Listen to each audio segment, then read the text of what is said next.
Hi, I'm planting a few things that I picked up at a big box store. I've been the last couple of years switching over to trying to buy more from local nurseries, supporting local businesses.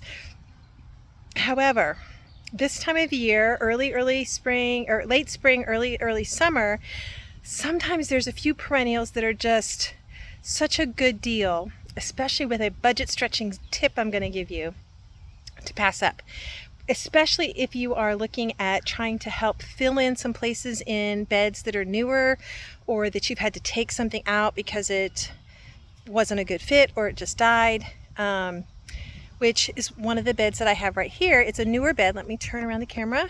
So here is basically a mostly shade bed that I have added last year, tucked against the woods right in front of my pond. And I had a couple of trees that I had picked up on end of the season. I put them in a spot that was in the woods. It was too much shade. They weren't getting the color on them. Aren't they just gorgeous? This is a tricolor.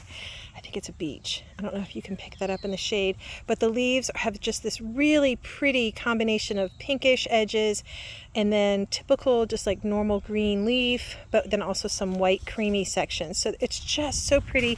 They are way happier here where they're getting a little bit of sun.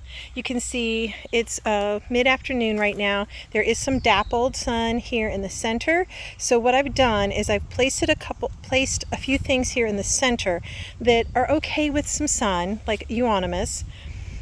They maybe actually probably want a little more sun than what they're going to get, but I'm going to see if they'll stretch to work in a space like this. It actually may help control them because some euonymus can sometimes just go crazy and fill up a space. I did put a lavender that I started from seed in the center because that is probably the sunniest spot in this bed. And then I've been working on filling it with things. Honestly, some of this I've shopped my yard. So that's one budget stretching tip. I went and found some hostas late summer that were ready for splitting. And hostas and daylilies in particular are two things that are just so easy to split. You literally just take your shovel and slice right in the middle of the hosta. I think I actually may have cut some hostas in thirds.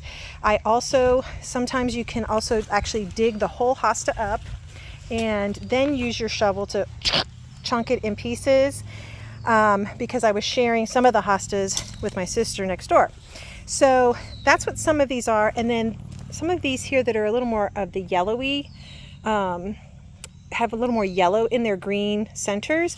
I picked up end of season at big box store when stuff was like on super clearance, planted them in the fall. And so that's another tip, is pick things up in the fall. No, you won't really get to enjoy them right after you plant them, but they will be able to really root in as long as you're not waiting until like the dead of winter to plant them, and you'll get to enjoy them right away in the spring.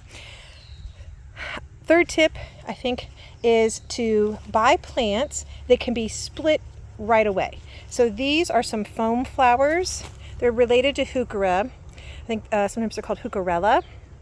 I bought one plant and I split it into 3 pieces. Maybe it was only 2. Nope, 3 pieces here. So here, and there. And it was basically the size of a typical quart container. So I like that size. And when I pulled it out of the pot, I kind of gently got my fingers in there where I could find some natural separations where there were more than one plant in the pot, and I just gently pulled them apart, which is what I'm getting ready to do now with some lobelia that likes shade. So you can see I've already done it with this one. So this is one that I haven't taken out of the pot yet. I pull it out of the pot. I'm not sure if I'm going to be able to catch this on camera because I don't have my stand out here, but pull it out of the pot. If it doesn't just pull out, you can kind of massage the pot a little bit and then once you've got it out, see this one already, a lot of the potting mix wasn't stuck on there very good. And then right here you can see there's 2 plants in here. I've got my finger in between them. You can see 2 root balls. So what I'm going to do is just gently kind of shake this, massage with my fingers to get as much of the potting mix off without disturbing roots too much. And then I'm going to hold on to one root ball with one hand, hold on to the other root ball with the other hand, and then just gently wiggle until they come apart. So let me see if I can set my phone somewhere that you could see this.